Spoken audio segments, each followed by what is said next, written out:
Įpratimas – laimės priešas. Ar mėgstate šokoladą?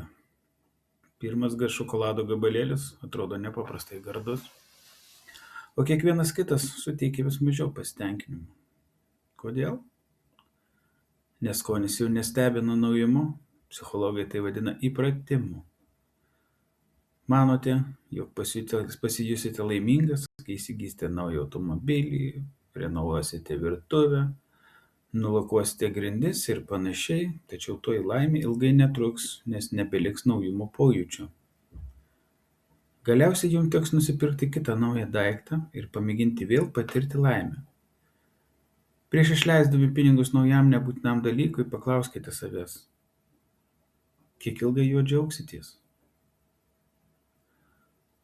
Turimas dalykas retai išlieka toks žavus, koks buvo, kol jo siekėte. Plinijus jaunesnysis.